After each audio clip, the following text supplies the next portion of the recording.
Olá, cá estamos novamente para mais um vídeo sobre empreendedorismo no estudo e como estamos a terminar esta série de 30 vídeos que eu decidi fazer sobre este tema, eu vou dar um forcing nestes últimos dias porque pronto, até já tenho mais ideias do que é que quero fazer em seguida e portanto é mesmo importante terminar esta série. E uma situação fundamental é nós organizarmos bem o nosso tempo. Portanto, quer no empreendedorismo, quer na vida, quer no estudo, isso é fundamental. O tempo é o nosso bem mais precioso. O tempo é um bem muito mais precioso do que o dinheiro, por exemplo. Se tu reparares nos teus pais e em muitas pessoas, as pessoas perdem muito tempo, pronto, a fazer contas à vida e também é importante. E tu, quando cresceres, agora os teus problemas parecem grandes, mas depois vais ver que os problemas dos adultos são bastante mais complicados. E é natural que às vezes tu vejas que os adultos têm algumas preocupações económicas com a sua gestão do cotidiano, o que é perfeitamente normal, mas também existe uma centralização excessiva nessa matéria que desfoca de um problema que é bem mais fundamental, que é a gestão do tempo. Realmente o tempo é muito mais importante do que o dinheiro. E se tu vês, por exemplo, uma pessoa que seja muito bem sucedida nos parâmetros normais da sociedade, ou seja, que tenha adquirido pronto, uma boa condição económica, um bom status social, etc, etc.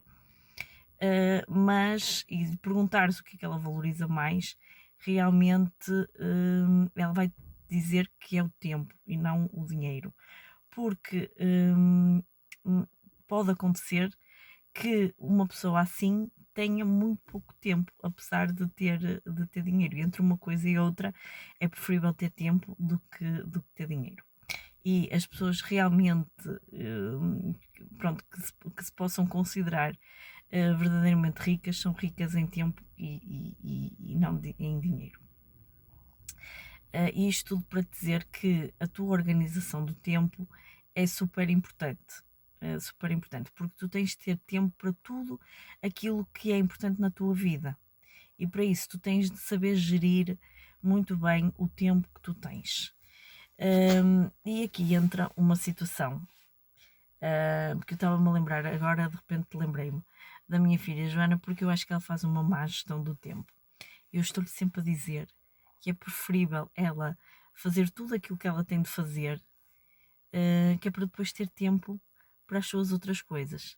Mas eu acho que às vezes os pais, por muito que a gente diga as coisas, os filhos têm de chegar à conclusão sozinhos. Então ela às vezes consegue passar todo o tempo a fazer trabalhos de casa até quase a hora de ir deitar, mas situações simples que ela poderia fazer e que tem capacidade para fazer numa hora, mas que ela estende o assunto e obviamente como eu não a deixo fazer mais nada até ela terminar os trabalhos, ela consegue estender o assunto e ela vai acabar por entender aquilo que eu lhe estou a dizer, que é que se ela tivesse feito as coisas na sua altura de vida, não tinha de estar depois antes de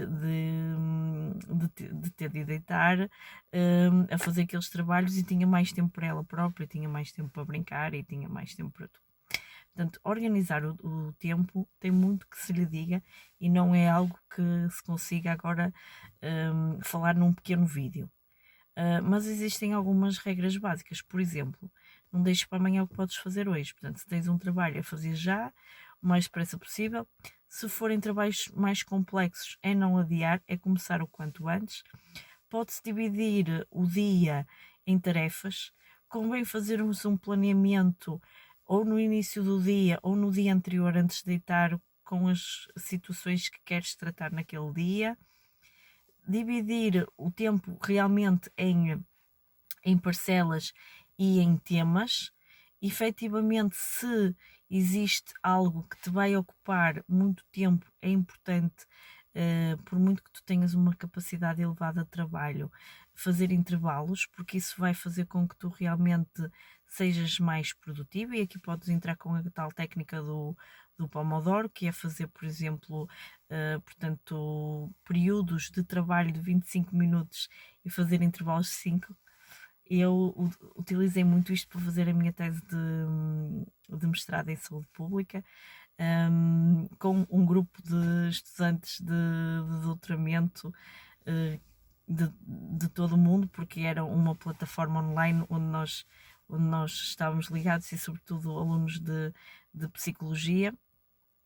E portanto, utilizaste todas estas tuas técnicas de gestão de tempo. Também, por exemplo, passar algum tempo antes de te dedicares ao estudo, a organizar tudo aquilo que tu precisas para estudar, para depois não teres de estar a fazer intervalos para ir buscar o lápis, para ir buscar a caneta, para ir buscar. Portanto, são tudo regras muito simples, mas que, se tu aplicares no teu estudo, que te vão fazer uma enorme diferença.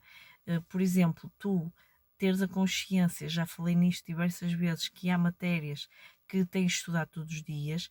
Normalmente são as matérias mais difíceis, como é o caso da matemática, e que tens de lhe dar uma supremacia, portanto, estudar em primeiro lugar, mas que tens na mesma a fazer os trabalhos de casa, e que também tens de estudar com assiduidade físico-química. Também tens de estudar para as disciplinas que vais ter testes, e, portanto, dedicar um bocadinho de tempo a cada uma destas tarefas. O que é importante reter é que eventualmente não vais conseguir estudar tudo todos os dias, mas que, se tu fores dividindo portanto, o estudo pelo tempo que tens, de uma forma inteligente, vais ter tempo para tudo. Existem sempre alunos que têm muita facilidade em determinadas matérias e que praticamente não precisam de estudar.